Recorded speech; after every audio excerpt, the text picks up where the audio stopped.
Fire Radio. Hey, everybody. Jeremy, National Fire Radio, back on the podcast. It's been a few days. A lot of travel in the world of National Fire Radio in the last few weeks, working on a bunch of projects, different manufacturers, and obviously the travel cuts into my time. And so that leads me to making up for lost time and stacking podcast on top of podcast to make sure we can still get quality content out on a regular basis. So today, no exception. Chief of the department, Matt Stiff, Princeton First Aid and Rescue Squad. A little bit different. EMS is not in my wheelhouse, but I will talk fire and I will talk rescue. And so we're going to go down that road. But I'm super interested in that concept of first aid and rescue squad, which is not the typical norm, Matt, when we're talking about, Metro New York, New Jersey area. Yeah, that's true. But really the big thing is, and you see this probably with a lot of firehouses, you've been to one firehouse, you've been to them all. You change the names, you have the same personalities. It's no different with first aid. It's exactly the same thing. You got the same kind of personalities, the same kind of day-to-day operation. The job just a little bit different. So yeah, so here's the thing. I drove an ambulance. Truth be told, I drove an ambulance in my volunteer days in New York State for a fire district for like 2 years. I was CPR certified. That's all you needed at the time. Drove the ambulance. I always forgot I was on the duty crew. Pager would go off and I'd be like, everybody's like, where are you? And I'm like, oh God, I forgot all about it. Like I was the worst at that, man. And I did it with a sense of just being able to help out, right? Help out the fire company. They were looking for somebody. They just needed drivers. I like to drive, but I like to drive apparatus. I like going to fire. So EMS was never my strong suit. However, I have such a tremendous respect for volunteers and career EMTs and paramedics that just brings so much to the table. And I often think, Matt, and I'd love your take on this because I think this is important. I feel that EMS doesn't get the respect that it deserves across all the boards. It's usually police, fire, and EMS. And I think that is a way that we really, push down the abilities of those that are passionate about EMS. And so there are people that provide EMS work it as a career, not just as a job or not just a stepping stone to get to the fire department, if you will, but it's a career for them. It is for you, right? Yep, absolutely. And that's a really good point because, EMS, and we make this joke kind of ourselves that EMS is the redheaded stepchild of emergency services. So it's that third branch that's usually just kind of forgotten about. It's, police does their job, fire does their job. Oh yeah, and then eventually someone takes the person to the hospital if they need to go to the hospital. But that's that other thing. And I think what kind of makes us unique is that we tie in that, we do the first aid part. We're the emergency medical service, but we also have the rescue component. So that kind of for us bridges that gap at least with the rest of emergency services that we're providing the rescue service that kind of ties us to fire a little bit. And, that was, what gave us our start. And that was the same with, so many departments, back when this all got started is, we need somebody to get this sick or injured person to the hospital. Who are we going to look to do that? And we tap the fire departments and, hey, you got somebody that can drive the ambulance. And you made that joke of like, yeah, I'm a firefighter, but yeah, right. Hey, you need help driving the ambulance? Yeah, sure. right, right. Like I can drive it. I can drive a fire truck, Sure. That's right. Stick me in.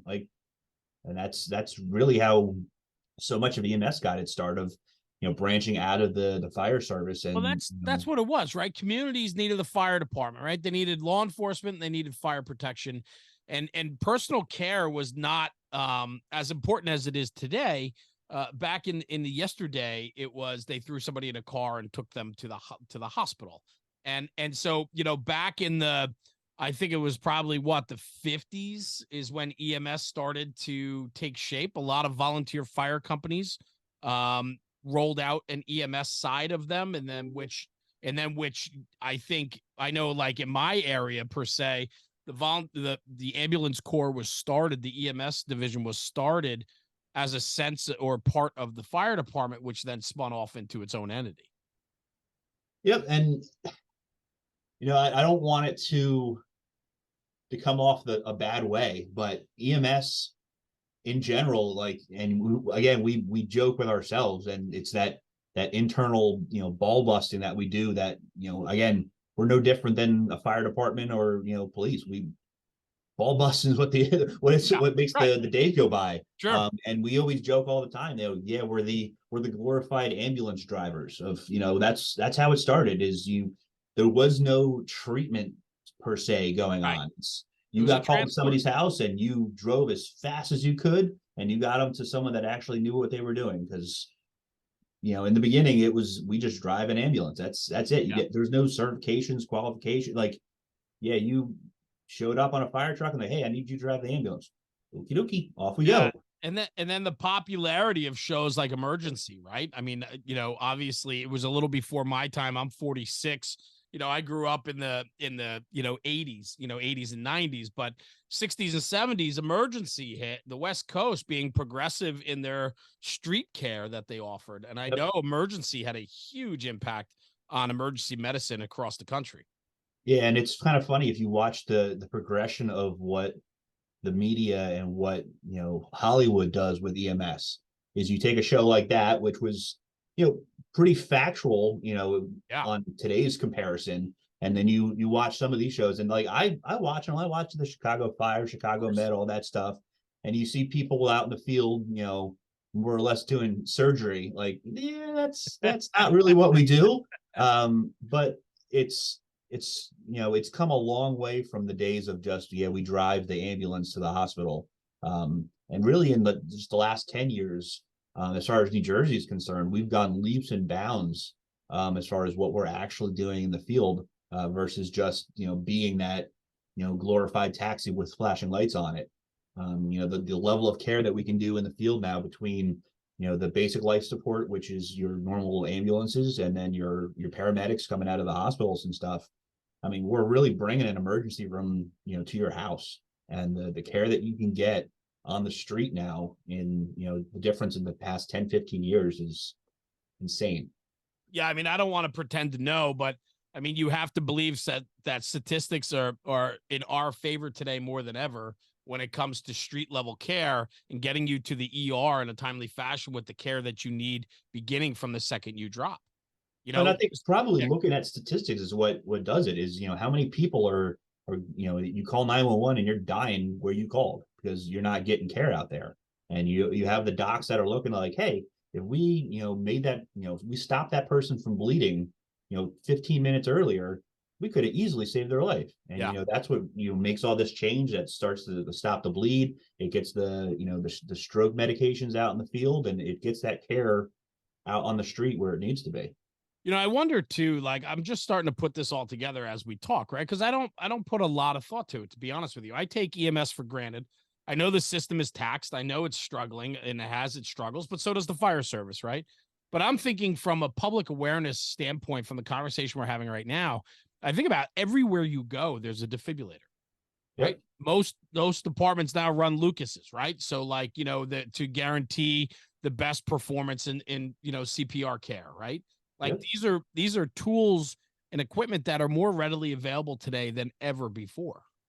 Absolutely. I mean, again, look back at the fire service and the idea of having a fire extinguisher in your house. Where did that come from? Hey, if I have a little stove fire and I can put a dry chem on it and knock it down real quick, my house won't catch on fire. For sure. And, the same thing with EMS. If the studies show if you get good quality compression started and early AED, you're going to save lives. Yeah, and I wonder too, to take it to the next level, right? Is that we're making people more aware, but the crazy world in which we live today too, with more situational awareness, active shooters, situations that are happening in malls and schools and places of gathering, churches and houses of worship, things like that. Like, now more than ever, we need people to be more dialed in with self-care and the care of those around them, to have some basic first aid skills and have some abilities to help. I mean, even when it comes to just knowledge of a tourniquet, like I remember years and years ago, the conversation was you don't want to apply a tourniquet, right? There was like this taboo about tourniquets, and now people carry them in their purses or on their being. Yeah, it was this whole thing of like, oh, if I put a tourniquet on, they're gonna have to cut your arm off, and then right. It's the worst thing you can do. And it's like, do you want to be dead?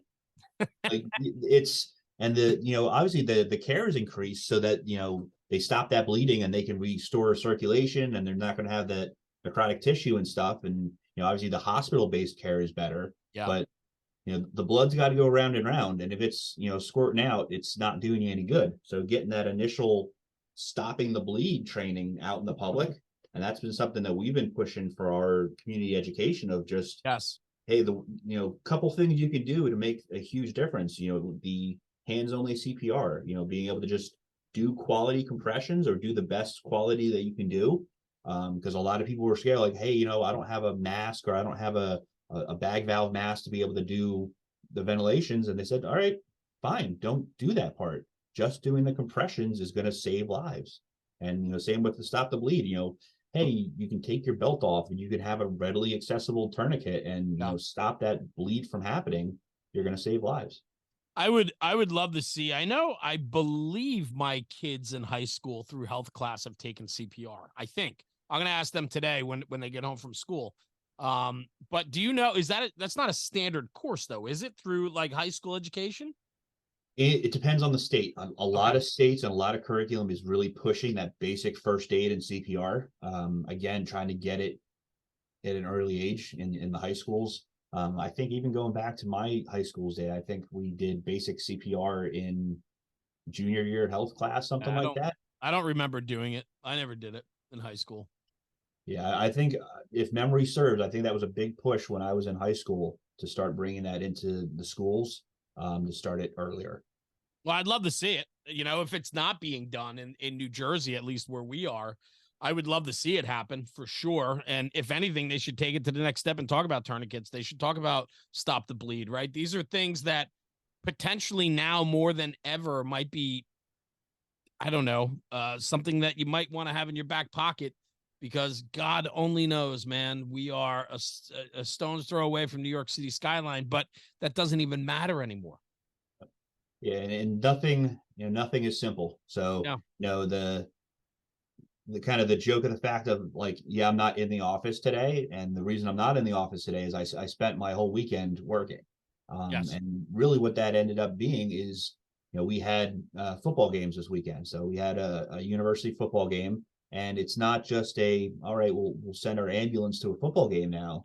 Is we need to have a command post set up, and we need to be ready to make command level decisions on a almost day-to-day operation now of what happens if we have protesters, what happens if we have some sort of mass shooting, or we have a mass casualty incident, and we need to have things in place to make these command level decisions of what used to just be like, hey, I'm going to go watch a football game with the Yeah. ambulance for a day. Yeah. And now everything is blown into these much larger operations because of the world we live in. So Princeton, it should be said, right, for anybody that's listening, Princeton is Princeton University. I mean, it's a prestigious Ivy League school. It has a tremendous draw, but it also has a target on it as well for being such a high profile school, right? So, Absolutely. and then the Princeton First Aid and Rescue Squad, you guys are based off campus. You're a municipal entity, and it's a combination department, right, Chief? Yeah. So we're technically speaking, we're a nonprofit independent organization. So we're not Okay. directly linked to the Got it. municipality like police and fire are. But we serve the Princeton community as well as the university, providing that first aid and rescue services. And we do so in a combination department format.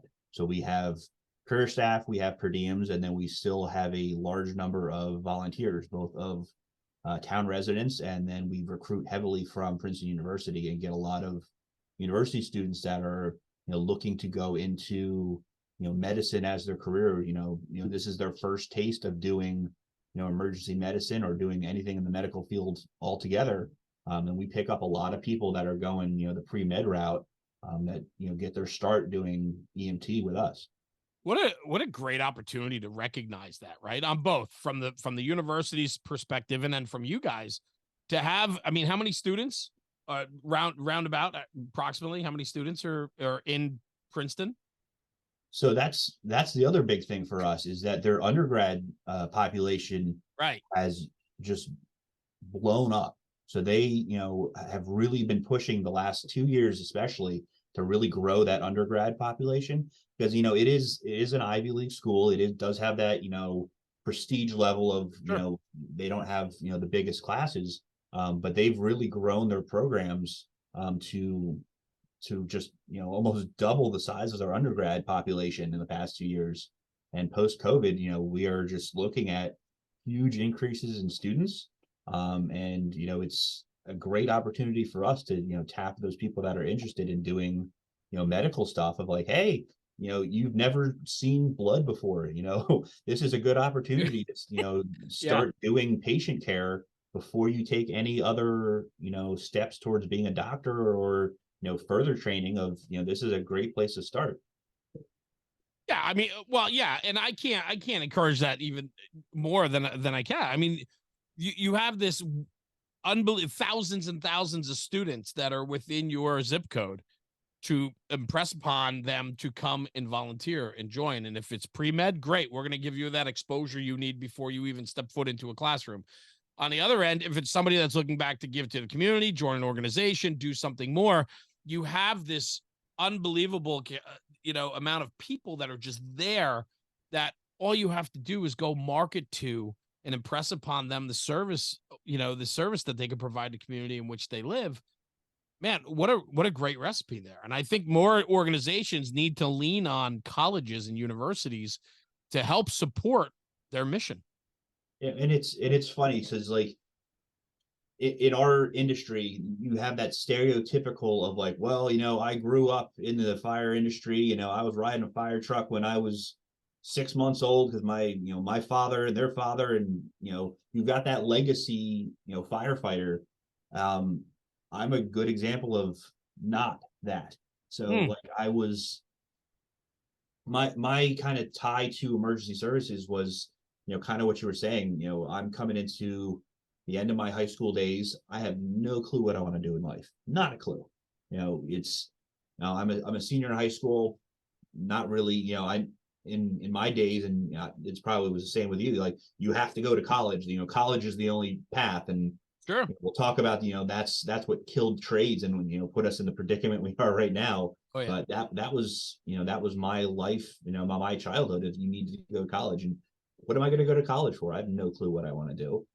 And what got me involved in doing EMS and stuff was kind of a complete fluke. Of we ran a drunk driving simulation right before prom, which I know a number of high schools do. And Crash it a was couple cars on the football field, right? Everybody's sitting in the that's bleachers. Yep, that's absolutely. exactly it. And being the kind of the jokester that I was, I'm like, this is going to be stupid. Like, this is like, what's the point of this? Yeah, Like, right. Yeah. you're going to stage some mock acts, like, whatever. This is going to Yeah, be your so best dumb. friend's laying on the hood of the car, right? Another Yeah, one's and laying in the then grass. yeah, and just watching this Yeah. unfold, I'm like, wow, this is crazy. I had no idea. And that kind of planted the seed of like, all right, maybe this is something I want to do. And again, tapping those people that, yeah, you have, like you were saying, you've got your pre-meds, and you got your people going into the medical fields that this is an obvious fit for. But like, I had no desire to do med school. I no EMS was not even a thought in my mind when Right. this all started. And it was really like the rescue side is kind of my passion. Mm. And, watching them, cut a car apart, I was like, wow, that was pretty cool. Like, how do I get involved in that? And, my squad that I joined, you couldn't just join to do rescue. You had to have some sort of other background. Either you had to have a fire background or EMS.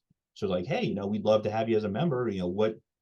What else do you want to do with it? You have to either have fire or you have EMS. And I guess, all right, I'll guess I'll do EMS. I can put a Band-Aid on somebody again, simple enough, right? And then started going down that road and started, dealing with, the EMS training and how that tied into rescue. And it just took off. Yeah. Yeah. That's cool. I mean, so it should be said then, you guys are a first aid and rescue squad. So, I was, truth be told, I was down there about a month ago, a couple weeks ago with you guys.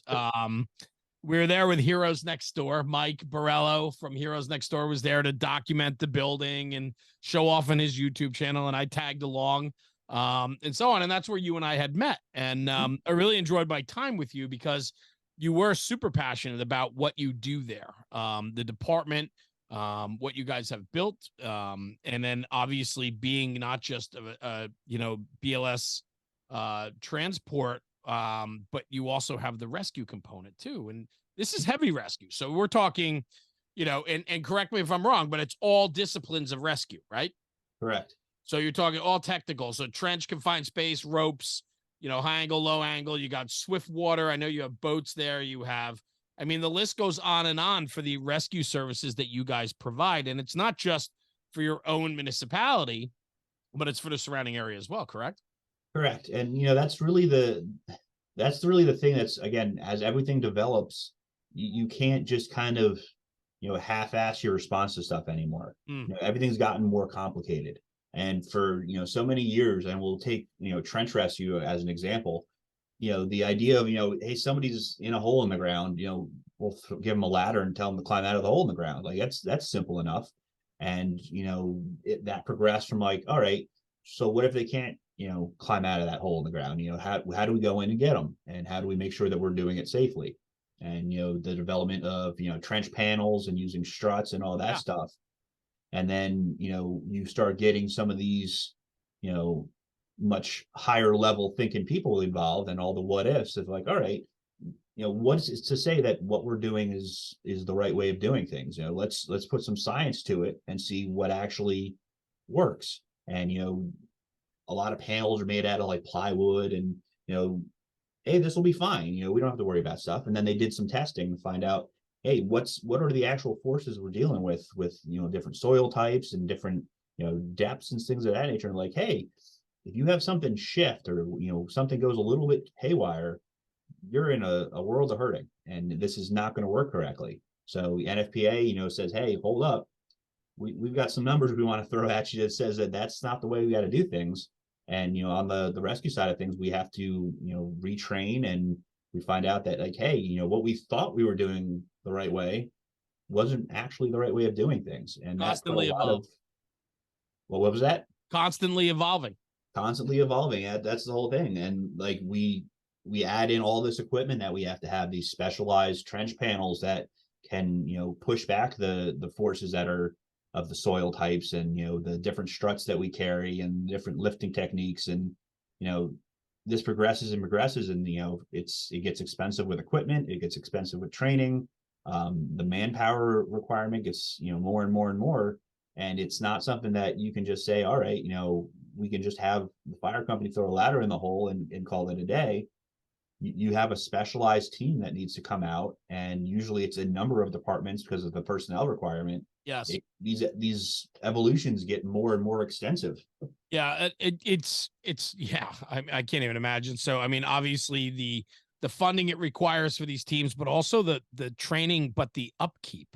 Like that to me is the one thing that, like, when you're a firefighter, you get your basics, you get your on the job experience, volunteer career, you get your experience on the street, and you continue in furthering your education, whether it's classroom or more hands-on, but you can build to the skill set that you have. But we're using that skill set more repetitively than, say, going to a trench rescue call, right? Going to a high angle call. So what I find admirable, and the way I look at specialized rescue and tech rescue guys, I give them all the credit in the world, because they are constantly training and upkeeping on their skills for something that might not happen for 4 years. Yeah. Like, if you think about that, it's really a testament to the people that are involved in tech rescue for the amount of training and passion they have to put into a discipline that is not used every day, like, say, firefighting or BLS, ALS care.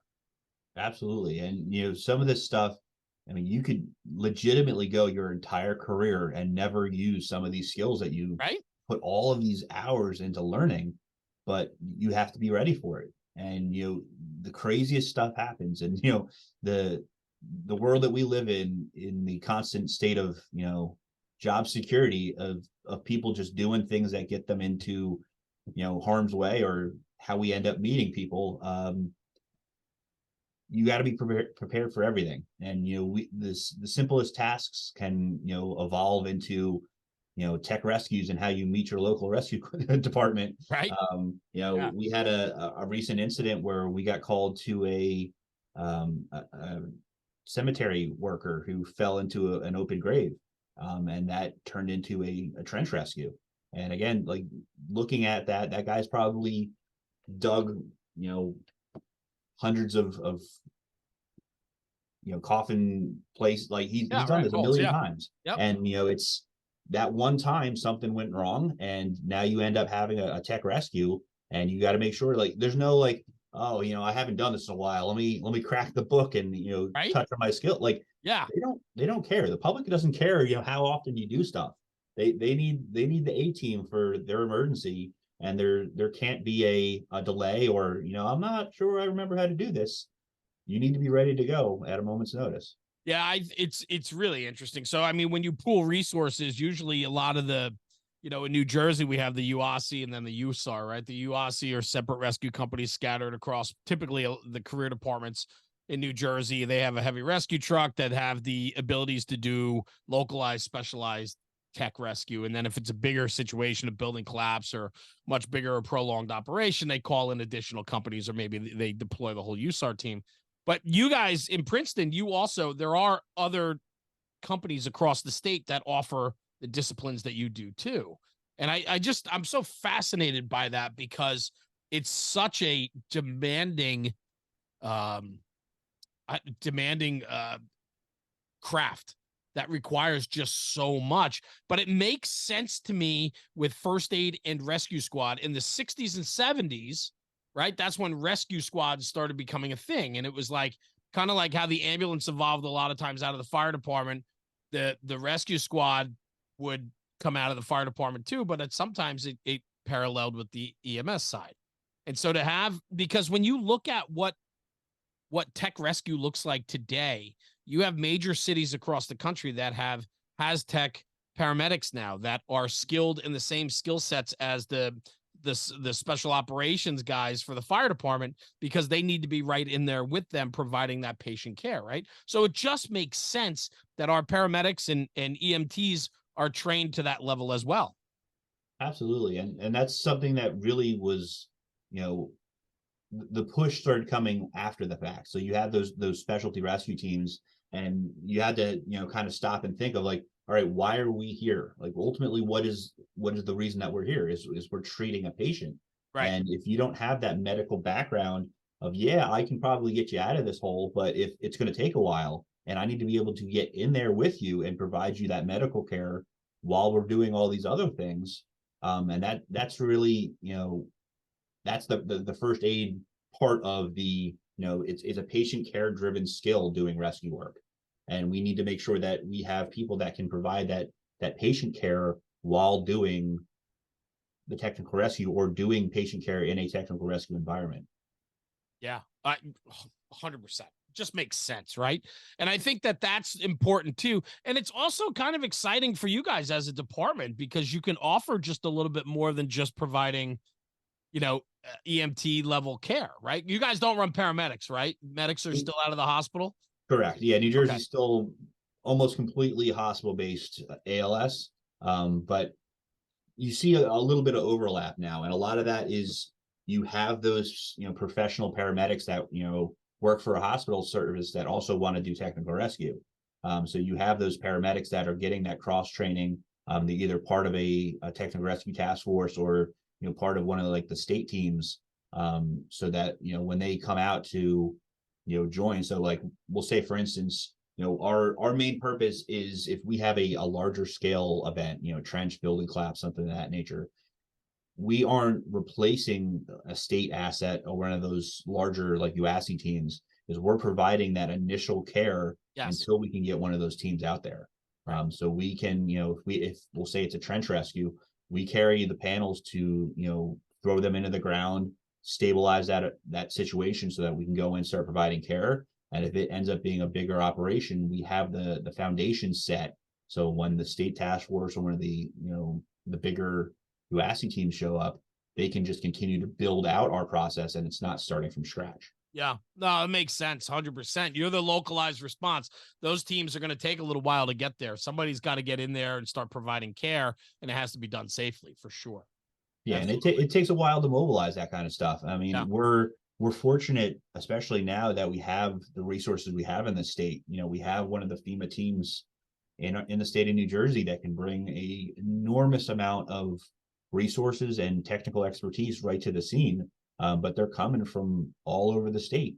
Right. So, you know, got to give them the time to get there. But as far as that patient's concerned, we need to be doing something for them immediately. So we need to make sure that our training works seamlessly with the bigger arriving units, that we can do that initial first response, stabilize the scene, provide that patient care, so that when those, you know, the bigger assets get there, it's not starting from scratch. Yeah. Yeah. When you look at your department, I mean, a lot of I'm assuming if you have pre-med students coming in or college students coming in, they're looking at, typically the transport side, the EMT side.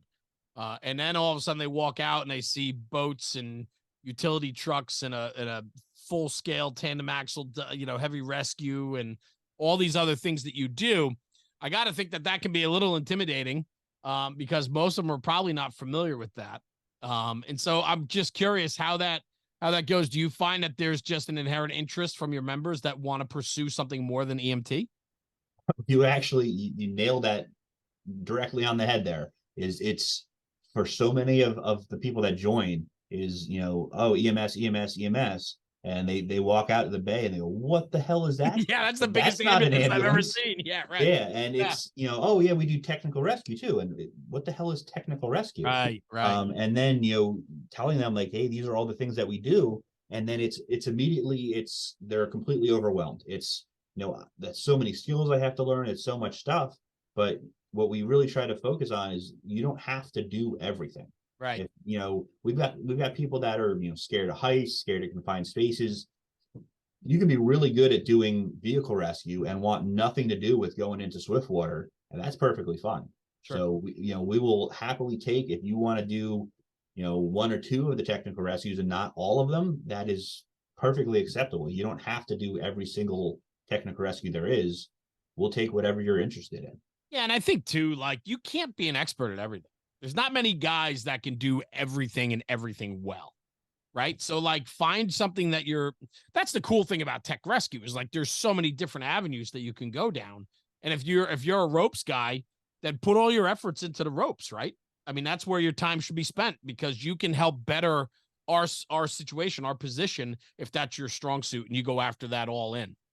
Yeah, and it's so great to be able to, like, because it also spreads out that responsibility of, you know, you've got all these different call types that you could potentially have. You know, being able to say like, hey, that's going to be the rope guy. You know, that's the guy that's going to head up our rope team. Right. And you get that incident where everyone's like, oh man, you know, I know the fundamentals, but you know, I might not be the go-to person on this. And you got your guy, you know, that guy who's going to be like, all right, I got this. This is what I do. I'll kind of direct everyone on what to do. And that's how your team is made. If you have those 3 or 4 individuals that's their niche and that's what they specialize in, they can direct everyone that's got like the basic level skills to run these massive operations, with, you know, a couple technician level trained people. Yeah. I think too, like you just said massive operation, and it makes me think about, you know, all these different disciplines. They are so labor intensive, right? Whether it's a rope job or a trench job, confined space, water, whatever it is, it's typically a manpower needed, all hands on deck, but we need those trained individuals there. Yeah, it really, if you watch even like the simplest evolution, we'll take a water rescue, for instance, you know, you've got the one person that's going to be making that contact. They're going to be going out there and making the contact to do the rescue. What the focus isn't on is the dozen other people that are, you know, getting the boat into position, getting the backup team ready to go, getting all the rope systems ready to go in case something goes awry. If you know, focus in on just that rescue, it looks, oh, it's pretty simple. You got, you know, 1-2 people doing a rescue. You zoom that out and you see the dozens of people that are involved in that. A lot of moving parts. It's a ton. And, you know, again, that's that evolution of what happens with these, if with fire and rescue, you need to have teams ready to go. You need to have your RIT team. And, that was another concept that came into rescue that was taken from the fire service is you've got a building on fire. You got firefighters going in, fighting that fire. You need to have a team ready to go in and, rescue your own people. That was something that wasn't in existence for rescue for the longest of times. Yeah. And you have an active rescue going on that is extremely high risk. Very few times it happens in a year or in a career. You need to have a team ready just to do a rescue of your own people in case something goes sideways. So it's a concept that, again, we took off the fire side of making sure we have backup teams in place. And, when you're looking at needing, 4 to 6 people actively doing a water rescue, of having a rescue team for your active rescuers of another 4 to 6 people, you're now at a dozen people. And how many departments can say that on any given day I can get a dozen trained people out on the road to do a rescue? Yeah. It's a lot. Sure. 100%. But I think this goes right back to, and I wrote it down before, it says everything has gotten more complicated.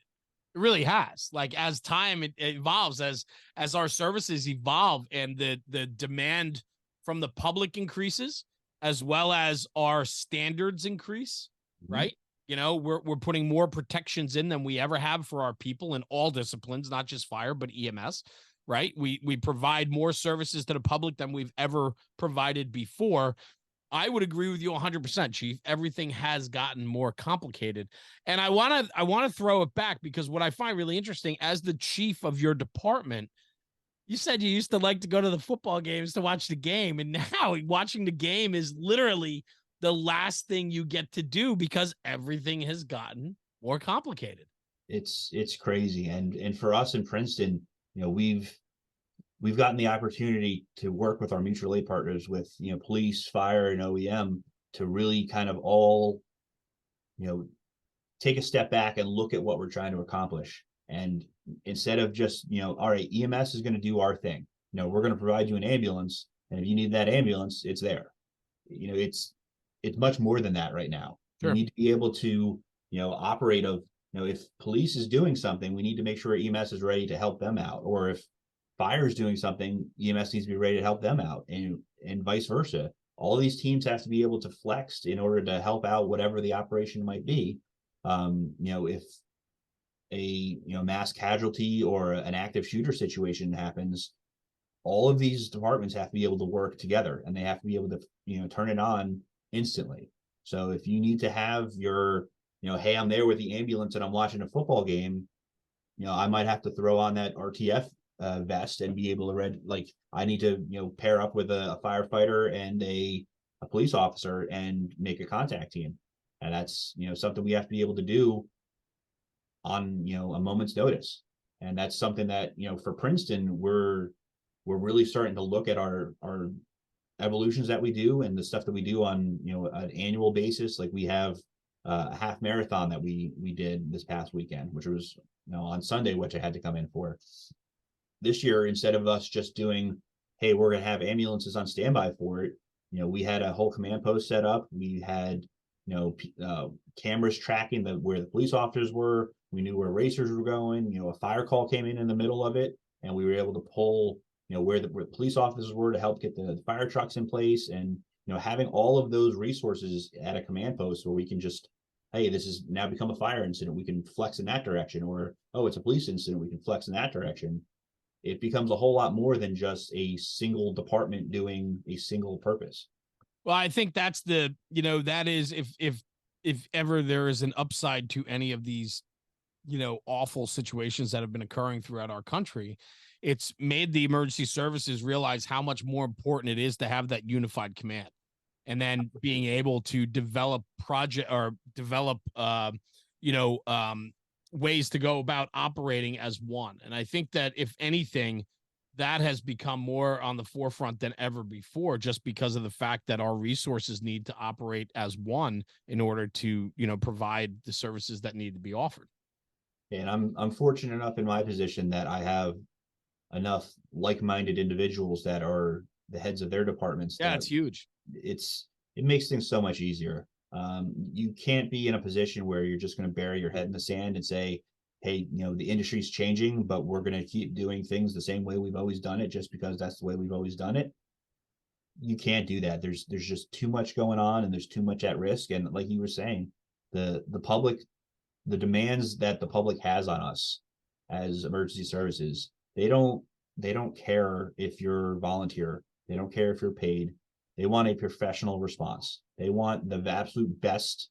There's no B team in doing rescues. You have to be ready to do your absolute best performance every single day.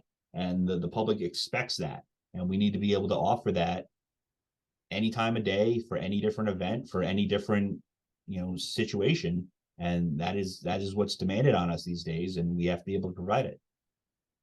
I couldn't agree with you more. I mean, it's just an unconditional response, right? People pick up the phone, they call for help, and they don't care what our problems are. They expect somebody to be there within 4 to 6 minutes. They expect someone to provide the medical care, put the fire out, arrest somebody, mitigate the emergency. They don't care who shows up. There is no B team. You're 100% right. Unfortunately, we have so many B teams in this, in all the genres that we're talking about, police, fire, and EMS. Like, there are plenty of B, C, and D rated people and organizations. And unfortunately, though, that is where some of our black eyes come from, is that we're not providing the services that we're sworn to provide in a way that we swear that we would provide them. Yeah, and it's real easy for us to say, on the inside of like, oh, I would never want that person caring for my family member or for me. Right? Think about that. We make that joke all the time. All the time. Oh God, I don't want that guy showing up at my house. And and that's again, ball busting is a part of the job, and we got to be able to do that. And in a lot of ways, that strives us to do better, and we improve ourselves on that. But on the flip side of, you can't have that be the standard, because you have that B team, C team, D team person that they're the ones that end up getting in the media, and that blows up of, hey, ABC ambulance squad took 25 minutes to get to the person's house that was having a stroke. Yeah, that's now what everybody thinks of EMS. That's all it pays, right? Yep, and it's one bad egg ruins the whole bunch. And we as a profession, and again, it doesn't matter if you're paid, volunteer, part-time, it doesn't matter. Everyone has to hold themselves to that standard of, we need to do the absolute best that we can in any circumstance, and we can't accept just saying like, oh, we're just doing the best we can, because that's we'll get it next time. We'll do better next time. We'll work on that. Yeah, that it drives me nuts. And it's some verbiage that I hear from some departments of, we're volunteers doing the best we can. No. Yeah, I cannot stand that. And it's just to make sure it's clear, it has nothing to do with being volunteer. I spent 15 years doing volunteer EMS, and I treated that just as importantly as I did for my pay job. And it's you have to, it's a job. It's whether you get paid for it or not, it's a job that you have to do. You have to put your best foot forward, and you have to have that professional response. And you can't just say, well, I have to get to my job today. I didn't want to come out to that call. It's not acceptable. I often find when I come across people that say things like that, right? That, we're doing the best we can. We're 100% volunteer.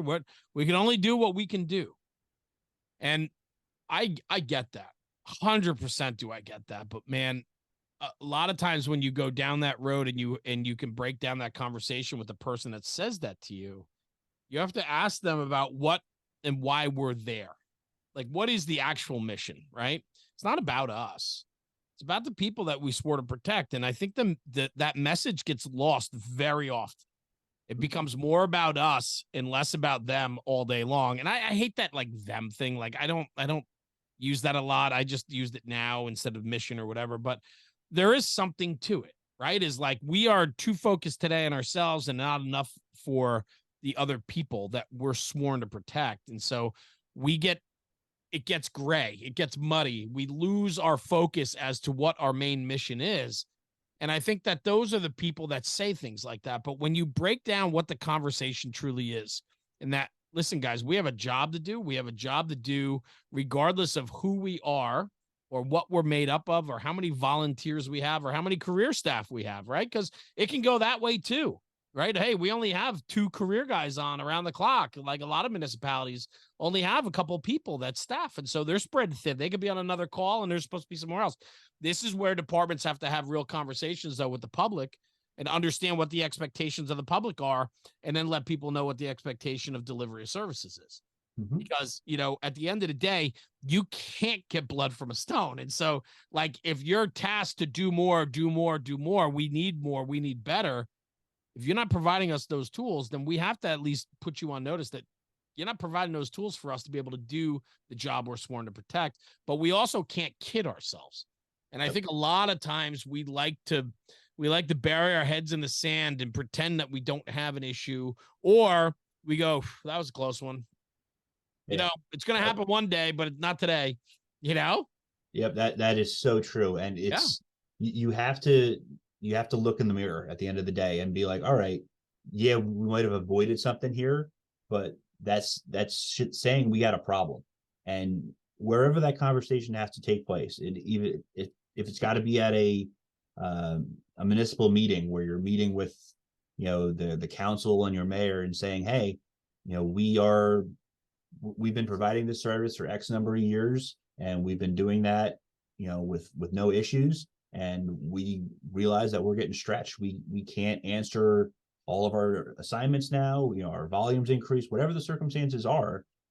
You need to be able to have that honest conversation of, all right, we need to look at what could possibly happen, and if we're able to answer that call, or how we're going to handle if that call comes in.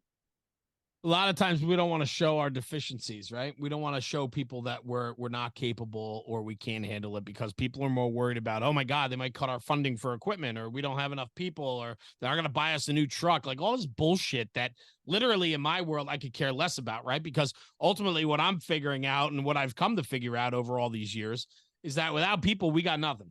Yep. Right? We need good, solid, trained people, and they could ride the crappiest fire truck and have the biggest piece of shit equipment cachet at their fingertips, and they'll still get the job done because they're good, solid, resourceful people. We can't lose focus of we need people. Yep. It's such a huge thing. And I'm very fortunate in the position that I'm in, and my department, that we have phenomenal equipment. You got to come out and see our rescue truck, our ambulance, our station. We have phenomenal stuff. At the end of the day, if I don't have the people to put on those trucks, they look fantastic sitting in my bay doing absolutely nothing. Yeah. That doesn't do anything. That doesn't do the job. So it comes down to people. If I don't have people to put in the seats, and I don't have, the quality individuals that can give that level of care in whatever jobs they're asked to do, it doesn't matter what the trucks look like. You're a busy EMS shop. I saw it firsthand. You got 4 transport units that I saw. You probably have even more than that. You got all your rescue equipment. You got your specialized tech trucks and all that other stuff too. I mean, and then you're a combination department. You're a career chief. You have career staff. You have per diem. You have volunteers. You have a lot to juggle. And you even said that it looks like there might be even a chance of putting more people on because of the need for coverage and growth. Yeah, and it's crazy. COVID was some tough years, and it really brought to light how stretched out, and it couldn't be a more perfect example of what you said, of like, yeah, we've never had to deal with that, so we're fine. We've never had call volumes like we had then. We never had the draw on the system, and EMS was always just kind of floating around in the background. And then something like COVID hit, where you have EMS is in the spotlight of, yes, oh, hey, guess what? We've been here the whole time. Nobody you no longer no. Yep. And that was huge. I mean, we were fortunate that our volume during COVID, we actually were one of the departments that it kind of dropped off. Being a college town, the university closed, or the population in town reduced. But then, post COVID, our numbers just absolutely skyrocketed. Everyone's coming back out and doing stuff. The university's back in session. They grew their undergrad program. They've got more students coming. Just people are using EMS as a primary source of medical care now, And our call volume is insane. So we had to look at, you know, what our response is, what our staffing is, and we had to bring in more staff to be able to answer these calls. And, you know, we can't just be like, well, you know, the call volume went up, but it is what it is. And, you know, maybe we'll handle it, maybe we won't. Like that's not acceptable. Yeah. And, you know, in our situation, we had to go to the municipality and say, hey, our demand is increasing, and we have to look for getting additional support to, you know, kind of bridge that gap.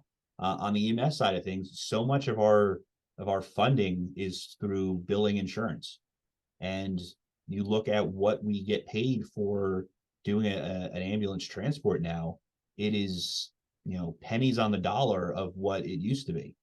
So when you're relying on that as almost your sole supply of funding, you have to look at other places. So in our case, you know, we are not a municipally supported department. We don't get any money from our municipality. And a lot of people, when they find out about that, they're like, well, how is that even possible? Yeah, I was shocked by that, to be honest. Yeah, and that's how it is. And really the history behind that is when we started billing, you know, we were getting enough income that supported our operation. And now with the increase of the volume, the decrease in the funding we're getting from it, we had to go back to the municipality and say, listen, we proudly support this municipality and we provide you this service, but we need support in order to continue to grow our service so that we don't end up in a situation where people are calling and we don't have an ambulance to send them. You know, being self-sufficient these days is becoming harder and harder. There's a lot of places in this country where there's private fire companies, private EMS agencies that rely solely on donations, billing out for their services. They're not supported by the municipality in which they serve. And I think a lot of the public doesn't even understand that or care to understand about that, but it makes a difference when a municipality, you know, promises, you know, the municipality they have obligations, and one of those obligations is to provide public safety to the residents, right? They pay taxes. Now, however that tax setup is, whether it's a district and you're paying a fire tax to the district, or if it's a municipality, it's part of your property tax, whatever that is, people where they live have an expectation of public safety. And we have to make sure that that's fairly represented across the board for all agencies, not just police. Yep. Yeah. Could not agree more. And I think, like you were saying, that's the general public doesn't know, or in a lot of cases, they don't care to know that, you know, this is how your 911 call gets answered, and this is how the funding gets broken down. They call 911 for a problem. They expect it to be fixed. They don't care. They don't remember that fund drive letter that came in the mail twice this year that they threw in the garbage. That doesn't matter to them. It doesn't, nor does it matter to us, right? Like at the end of the day, it should be said, like, we're not judging based upon like, look at now, maybe some parts of the country, they're looking at their fund drive spreadsheet going, Mr. and Mrs. Jones didn't give this year. I don't know.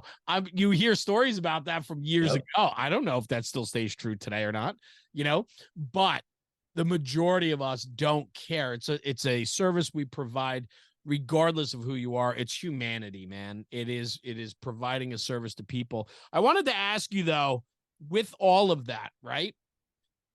Morale, like just you bringing in people. Now I know you have, you know, through conversation when I was there, you guys do something that was really interesting to me. And I thought it was great. I want to share it on the podcast because I think it's a great opportunity for other departments that have not a tremendous turnover rate, but I'm not saying you do, but you have some members joined, are there for a little while, and then it's not for them and they leave. But you also have a lot of people that are working different tours, different shifts, and they don't get to know each other until maybe something big happens and all of a sudden they're all showing up. You guys had a board with like tags on it, right? Everybody's accountability tags, but then there's a board next to it that had everybody's photo with their name. I love that idea because I can't tell you how many times there's a new kid in my firehouse that I'm like, who are you? Where did you come from? Right. Like, and then you introduce yourself to them and you get to know them. But if there was, I thought it was a great idea, Matt, just run that past me, like where that idea came from. So, you know, it comes from a lot of different places. You know, the board kind of gives us an idea of just, you know, it's the who's who. And, you know, it's important for us when we bring in new members that they know, you know, the leadership of the organization. They know basically, who do I bring my problems to? So, you know, it's as simple as, these are the leaders of the organization. Of if you have an issue, that's who you can go to. But that's not it. These are also the other members that have other, jobs in the organization. So we, add in our, the person that does our uniforms, the person that does our bookkeeping. Yes. And it just kind of grew and grew from there of, and these are your crew chiefs. So if you are riding on a, you run on a shift night, like this is the person you're going to, and that's going to be the one that runs the crew. And then, these are our new junior members, and, it's important for these people to feel like they're included. And you join the organization, you get your photo up on the wall, and for anyone from the chief of the department to it's your first shift, everyone's face is on that wall. You have an opportunity to see who all the members are, where they're at in their training progress, what positions they have, what certifications they have. And it kind of creates that family mentality of like, all right, we can all kind of know who each other are. It's not that we're going out on a tech rescue and the first time that I see your face or learn your name is when, oh, you're manning the rope that I'm going over the edge on. It's like, yeah, right. What was your name, by the way, before you right. drop me off the side of the building? Right. And that was always a joke that one of the task force leaders back in my home department used to say is like, I want to know your name before I'm putting my life in your hands. And that always stuck with me of like, yeah, that's a good point. We rely on each other to do these jobs. We should at a very least know each other's names and generally know what you look like. And that's really the idea behind that member board. Yeah, I thought it was just a great idea. And in fact, like I want to talk about that some more because, on different things that we do, because I think it's a great opportunity to do it, especially in a volunteer department where you can, where people are coming in at all different times and, you might be opposite of somebody and you never meet them or see them, but at least you can put a name, a face to the name when you hear their name spoken or, something like that. I just think it's a great opportunity. So yeah, really smart move, man. I like that. Talk to me too, though, the morale side. You're running a first aid and rescue squad, man. Like, so morale, I mean, I know in the fire service, morale takes a lot of work. It takes a positive culture to cultivate the next leaders and the people that want to instill as much as they, value as much as they can and so on. So just morale. That is the golden word. That is so important in everything that we do, that people feel like they're included and that what they're doing matters. And it's such an important part, especially with, we bring people in to the EMS side. You're coming off the street with absolutely no training. So you're joining the organization, you're coming in as, a third or a fourth on the ambulance. You're not directly providing that patient care, but you're learning, and your job, your task is to learn. And that's hugely important. And it's not something that just should be forgotten about of like, you're not contributing to the organization. No, that's your job, and your job is to learn so that you can, continue this service going on for years and years and years. Because that's, it's the junior or the probationary members, the cadets, it's the younger people that are coming into the firehouse or the first aid squad that are going to continue that service. So we need to get that buy-in from them the second they walk in the door of like, yeah, you are important, and it's important that you're learning because you're going to be that senior person one of these days. And that's a huge title to have.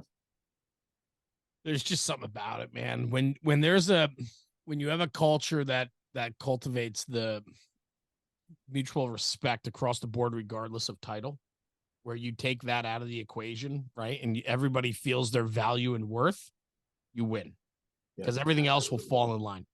Yeah. And it's for me, and I kind of pulling it from like the military stance of things. If you've got your chief officers, you got people that have the titles, but that most respected person is going to be that, that senior non-commissioned officer, or that, that senior guy in the firehouse of like, you don't have a title, you don't have a rank, but if push comes to shove and you need to go to somebody like, hey, I need your 2 cents on this. You have that senior person, and that you don't get that with a rank title. You don't get that with, I've been here a gazillion years and I've been, salty and mad at the world since day one. It's that guy of like, hey, I know that the ins and outs of this job. I'm going to you, as a chief officer, I'm going to that senior person of like, listen, what do you think about this? And that's the most critical position, I think, in any organization is having that, the one or two senior people there, regardless of rank and title, that, they know the culture and they're the ones that that's what makes or breaks the department. I love it. You couldn't say it any better, man. I admire those guys. There's so many people, man. I could sit here for hours giving you a list of people that I just look at and I admire, and I think they brought so much to the table and they continue to bring so much to the game, and they're just that guy. Like there's not, their name might hold some weight around the firehouse, but outside of there, nobody knows who this guy is. But man, he's so good, and he's the guy that we need, in the fire service or the EMS side. We need those people now more than ever. Yep. It's you can't replace that. You need that so badly. And, you have so many, you can go, like you said, any person that holds a title right now is going to have that, those couple people that they refer to as, this is the person that I learned everything from. Yes. And it's so often it's not like, oh, well, they were the officer of the truck. No, it's the senior guy. And it's the guy that's like, I needed to learn something. That's the guy I went to. I love it. Yeah, man. Hit it out of the park, Chief. This goes quick, man. That goes quick. What's next for you? What's next for Princeton First Aid and Rescue? Anything exciting going on? Anything you could share with us, or I don't know what you got. Anything else? Last words? Yeah, we're growing, and we're like so many other departments. We're recruiting for every one of our positions. We need volunteers. We need career staff. We need per diems. We're looking to constantly, increase the services we provide. We took on a ton of standby services this year.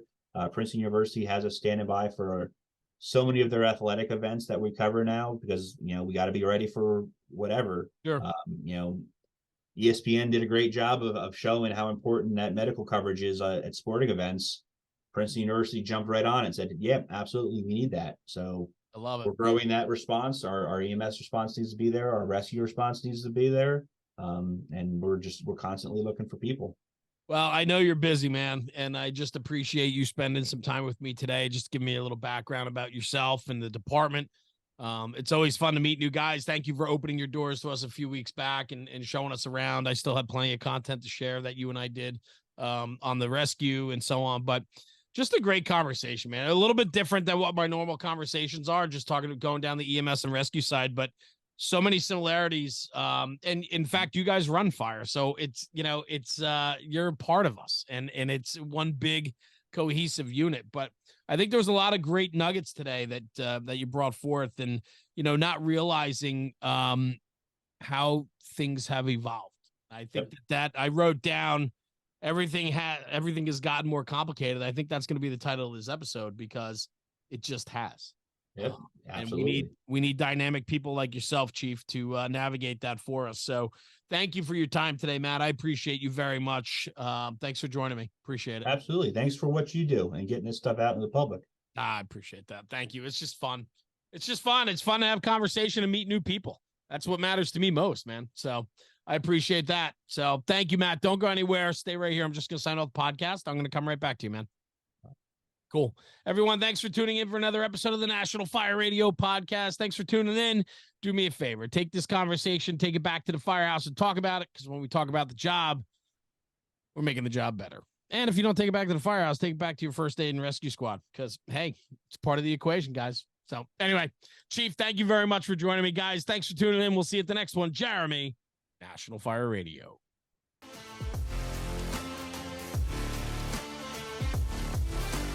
National Fire Radio.